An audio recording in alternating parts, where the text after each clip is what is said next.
Take kiss your brow, take kiss your brow. Hello, John. Hello, Warren.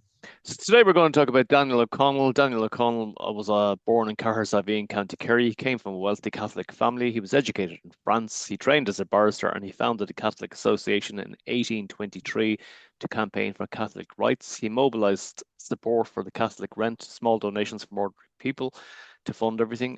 He was elected MP for County Clare in 1828. His election forced the passing of the Catholic Relief Act 1829. He's nicknamed the Liberator, the Emancipator. He was the master of huge monster meetings. He campaigned for the repeal of the Act of Union in 1801. He advocated peaceful, non-violent political methods, supported the abolition of slavery, which was fantastic at the time. He fell out with Young Ireland movement in 1840. He died in 1847, Italy, on a pilgrimage to Rome. He's buried in Glasnevin, Dublin. His heart is interred in Rome. Let's talk about Daniel O'Connell and his great achievements. Yes, Daniel was born in Cahersiveen, and that house is in ruins at the moment. But then him and his sister. There was a good sized family, 8 or 9, and his sister and himself were brought up with their uncle in that lovely house in Derrynane, and it was much. He thrived there, and I think there was a period when he was taught by a former hedge school master that our Catholic brothers and sisters had to be taught in hedge schools. They weren't allowed an education by the ignorant British that were in charge here at the time, and unfortunately, he was educated in the house, the primary end of it, and then he was educated for a period in France, and they left there under disguise when the French Revolution broke out, and that showed him in some ways it was a forerunner of of not going down that road because they murdered the king and queen that were Catholics, and they murdered priests and Catholics and nuns and all the rest of it. They were dreadful. And they had this phrase, which was the opposite to what they practiced: liberty, fraternity, liberty and fraternity, or some other. There's 3 words, and they didn't practice what they preached, and that's often the case with communism. For example, they preach equality for all, but there's no such thing. They're treated like serfs. They can't have an opinion. They just get on and keep their heads down when the academics in charge. So anyway, Daniel, and then he was educated for a bit in London, and then he finished in King's Inns in Dublin. And I wondered at the time how he was able to get an education in the circumstances that Catholics weren't allowed in education. We had hedge schools, and he become a barrister. Now he and then he become a successful. And one time he was challenged to a duel by somebody of the opposite to being a Catholic, and one that didn't want what Daniel O'Connell was trying to accomplish by peaceful means. He challenged him to a duel. He wanted to finish him off, and he got the first shot, but he missed him by a hair's breadth. And Daniel fired then and didn't intend to kill him, intended to sort of injure him. But unfortunately, this individual died. And Daniel then wore a black glove in kind of sorrow for what happened. But Daniel didn't charge him with a duel. The other fella did. So I don't know why Daniel went down that road because I mean, if somebody charges me to something and they suffer, I mean, they're the guilty party in some ways, and they're the architect of their own misfortune. Anyway, but Daniel, with these meetings that he organised, and I think the kind of cost was only a penny a month or something, or a penny, yeah, something like that, that everybody could join. He had this to sort of get them involved, if you like. And how he was able to arrange monster meetings. I think he must have had some help from other like-minded individuals that organised it as well, because there was no way of getting any other way of doing it. But he had monster meetings, and the biggest one he had was in Slane. It says on the something or other Trim, but it wasn't Trim, it was Slane. Nearly 1 million people. Now Wow. you can just visualize these were all poor people that had no means of celebrating their faith. They were doing it on mass rocks and talking about mass rocks. There was a mass rock down there near Derrynane where Daniel lived. You come across it, and people had to celebrate mass there. And the mass rocks with a price of £10 on the priest's head, which was a lot of money in those times. A lot of money. You could buy Wow. a farm with that amount of money and live very comfortably. So priests were hunters. And those that were more than, of course, they're all up in heaven. I'm just going into the sort of the background to the times because we don't hear much about it. But people are drawn to it. And I noticed when we were down there, there was nearly more people from other parts of the world there than there was Irish. Now, there was Irish, but by goodness, most of them were from other jurisdictions because I heard them speaking from the United States and from the continent and all the rest of it. As a matter of fact, we met a German pulling a big caravan on a very narrow road. And I don't know what brought him down that road with a caravan. He'd a right to go on a main road, even if it was longer, not coming down this narrow road with a German. And so we had all these people. And so Daniel was successful against this mighty British Empire in getting Catholic emancipation, they call it. But to put it in simple terms, Catholics were able to practice their faith openly. And then they were allowed by the British, can you imagine, in 1829, to partake in politics and all the rest of it. And when Daniel had been elected an MP in the Clare constituency, he couldn't serve.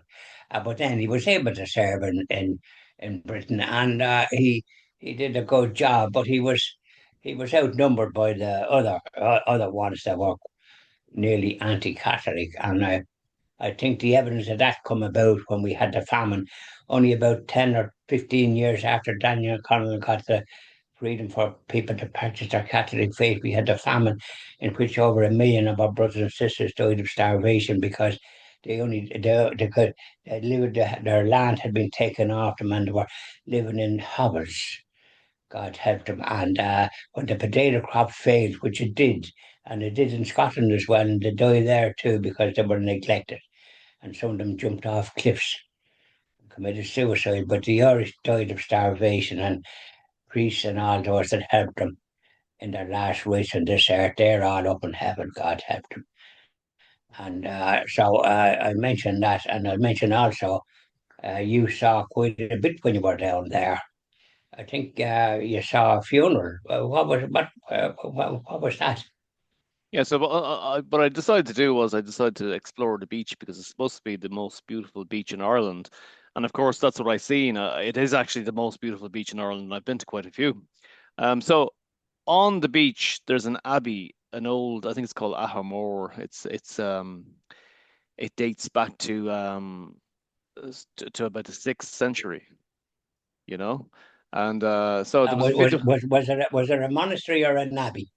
So it was a monastery and it was founded by Saint Finan Cam. Okay. Yeah. And basically there was a funeral there on the day we were there. There was a funeral, and it's you wouldn't have many funerals there, but they actually carried the coffin through the beach, which is very, very unusual. Probably the only place in Ireland that it happens, and it happened on the day we're there. And they carried the coffin over to the graveyard through the beach. I mean, there's people there on the beach sunning themselves, and you have these people shouldering this coffin, bringing it over to the Abbey Island, to the Marvelous. monument. Yeah, and Yeah, but in Abbey Island, you have the oldest grave marked is 1770. That's the O'Connell family. It's grave number 565. You also have Mary O'Connell, the wife of Daniel O'Connell, buried there. You have Thomas Rua O'Swalahan, 18th century Gaelic poet. He's buried there. His name is Thomas Rua. Rua is for his red hair, and that's right. so they can only carry the coffins over when there's low tide, because the tide comes in all the way, Exactly. you know. So Fantastic. it was quite fascinating. It was. And you were saying there was people sunning themselves on the beach. Yeah. A kind of a very peculiar place to be sunning yourself and a funeral going across. They wouldn't be exactly mourners, I presume. Was there many at the funeral, did you see? Well, I was told not to go up the road. I was told it was packed. I was told not to go because what I wanted to do was I wanted to go up and see this for myself, And they said to me, no, if you go up there, you won't be able to get through with the car, and you'll have a problem coming back. In other words, you wouldn't be able to Oh, reverse right, back. right, yeah.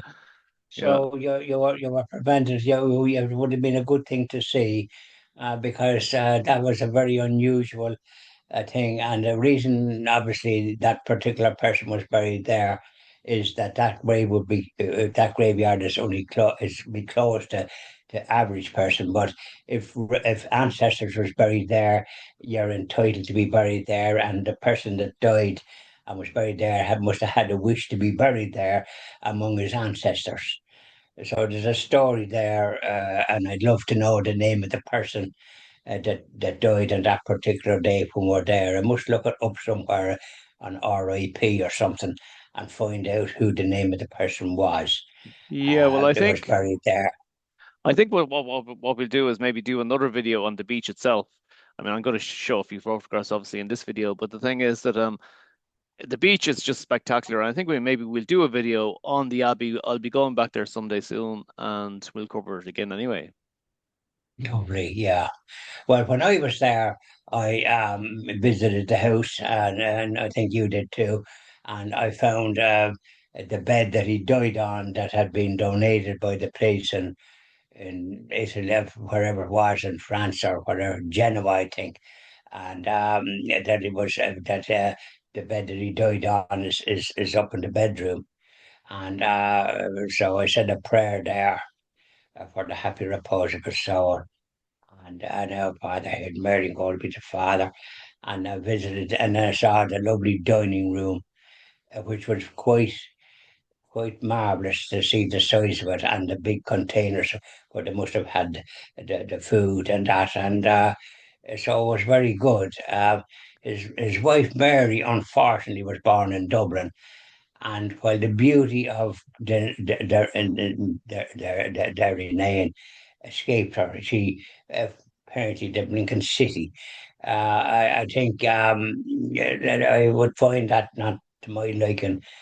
I was in a place like that where it's such beauty, and suddenly your wife, and they had a big family as well, and big family, and most of them survived because those times children died because of the situation that was in. I suppose there must have been doctors, and they wouldn't be as professional as they are now, but they would have been good and midwives and that. But the thing is, and one of them was a captain in the army in 1944. One of Daniel O'Connell's sons, or not sons, grandsons, I presume, or great grandsons, in 1944. So there must be relatives, some alive still, and one part of the family that had an influence on Daniel. There was a Count O'Connell, and perhaps his descendants are still around because he was made a count. I think that comes from the Catholic faith. Get a title. John McCormack got because of his what he did for the Catholic faith. He got this count, and his descendants could call themselves that. When I had my first job in the garage in Assembler's garage in in Lombard Street West near Western Row, what it's called in my time. And there were a couple of hotels there. Cyril, Cyril, Cyril um, was from the singer.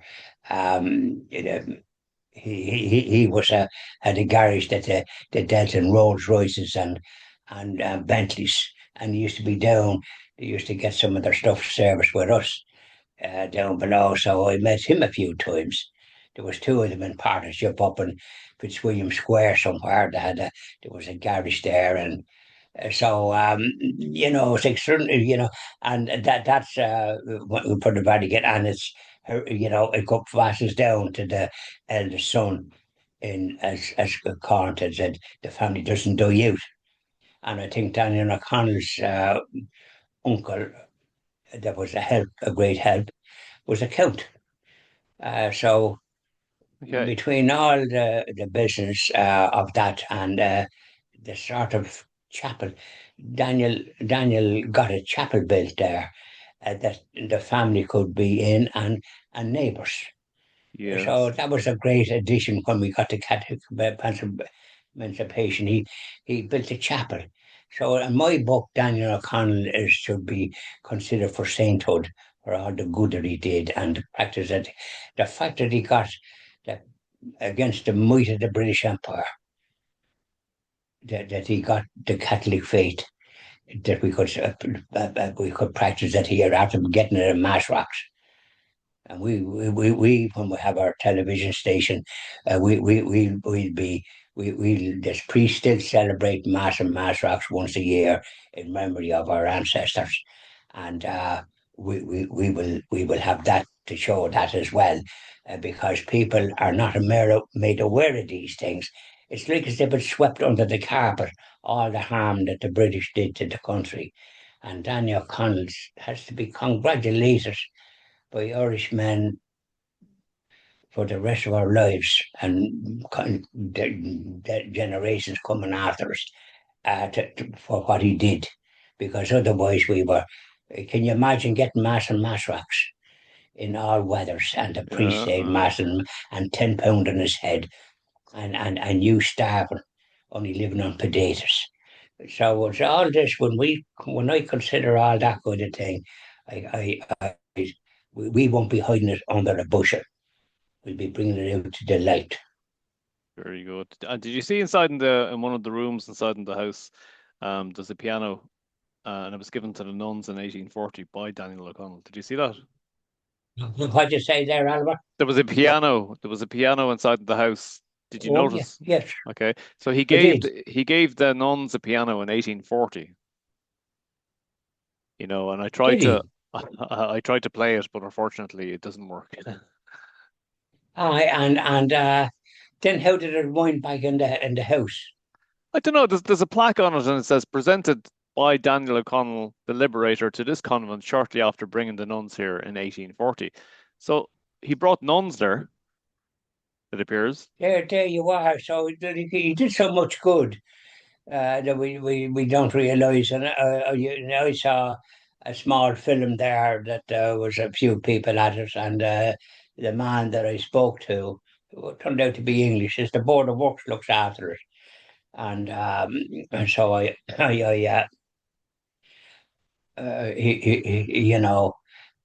sort of so I learned a fair bit in that about the background, and the rest of it. It was very well put. It was beautiful it was, and but as a fellow says, I was telling people it took 2.5 hours or thereabouts, and pretty tricky driving in all these narrow roads to get to Derrynane and the destruction of the monasteries and the churches that was in these hidden places. I often wondered how did these British yokes how did they ever find them to destroy them? And the thing is, I presume there was local Protestants that knew the terrain, and there must have been guides to bring them there to destroy these monasteries. We never hear about that. I often wondered, like, because those times there would have been a very narrow boreen, or whatever you like to call it, down where Daniel was. It would have been better than some other areas because of the fact that the lad in the house was wealthy, the uncle, and they had to put their money through Protestant outfits, I believe, because otherwise they would be all taken from them. And but how they were able to find these places and in such isolated places is a mystery to yours truly, and that the people had to get mass and mass rocks. We don't know enough about the background and about how all these monasteries and places was destroyed in very remote areas that you'd wonder, you'd have a hard job finding yourself even nowadays. And yet they were destroyed. And they were built in rock and that. They weren't just she beans or something. They were very solidly built. How they were able to build them with such expertise, I do not know. And the monks would have been, it would have been a very holy place with the monks singing and their psalms and that. I'd hear it on my own laptop when I loved monks singing Agnus Dei and all these lovely hymns that we would have heard years ago. So this is the great gift that we had, and all these places destroyed, and the manuscripts and the beautiful holy things that was happening there, and people able to take part and destroy it. It's sort of saddening you, wouldn't it, to think that any race next door. This is what people that have too much power do. We see what happens in Ukraine with Russia. Ukraine doesn't pose a threat to them, but he's using whatever pretext Putin is using. He must be in league with the evil one to be doing such things. He Okay, can't okay, do we're just things we're just like we're that. just going off topic there. So I just want to go on to All right, the right. gardens, the historical gardens. They're very, very nice. Have you I think there's about 300 acres around the house, but I actually went in. Fantastic. Yeah, there's a beautiful garden there. Had a quick look around. There's many plants, many flowers, many trees. Then there's a lovely stream running through it, and it's a quite a fast running stream as well. Yeah. It actually We would have be. we'll have to pay we'll have to pay it another visit because I concentrated on the house and history and that, and I tried to absorb what Daniel Connell was involved in, and I was just amazed that coming from there that he did such good work throughout the country. How did he travel? What it must have been horses and carriages or something. Were And you how did the people? were you saying that his wife spent most of her life in Dublin, was it? Which she was born in Dublin, and that's all where she wanted to be. She seemed to be not what I call happy in Derrynane. It's all right when Daniel was there, but when he was away, she nearly, I think, wanted to go back to Dublin. So it seems very peculiar to me that she had that attitude. God, Lord have mercy on her. I wouldn't like that if I was living in such a place like that. I wouldn't like my wife to be saying, "The pity we can't go back to Dublin." You know the way we'd Yeah, be talking, I which was so think Daniel. Yeah, I think what's peculiar is that she was a city woman, but yet she's buried on the island, and Daniel was born in Kerry and he's buried in Dublin. It seems a bit odd. well, you see, he's patriot and everything. He's in the course of O'Connell Street is named after him, and the main street. But that was a beautiful street in my time. It's terrible to look at it now compared to what it was. They've managed to destroy it. The ones that do a thing like that is disgraceful. In France, the Champs Elysees, I mean, they wouldn't do anything like what they did here in O'Connell Street. It wouldn't be permitted to be, the French would be marching in their millions if they started interfering with that. The lovely boulevards up to it, I was on them, and funny enough, and evening time, you'd think it was a curfew or something because you wouldn't meet a sinner. Yeah. in the summertime. I don't know where to go, but I was up there and I had a great idea and up the Champs Elysees to get a feeling of the overall business. I was curious that way. I like to walk the place and see. It was fitter then, of course. And I got to get a fair bit of it. And I visited Versailles when apparently you have to queue for ages. I didn't have to queue. Yeah. I must have went at the right time, and I was around it there, and beautiful gardens, and this Versailles Palace. You want to see it? Oh, fantastic! But these are all the experiences I had when I was younger. Oh. Yeah, I was curious to go to these places and see this culture. I found France beautiful compared to London. Hmm. I was working in London at the time, so it was handy going across. I didn't fly; I went to the boat and the Yeah. train. I think, look, Yeah. the statue of Daniel O'Connell, a very prominent statue in O'Connell Street, is well deserved. Oh God, yes, yes, and like he's buried as in a you know I'm sure people visited his grave in Glasnevin, and that's the thing I'm going to have to do very soon when I'm up with my friend Eamon Conlon in Palmerstown.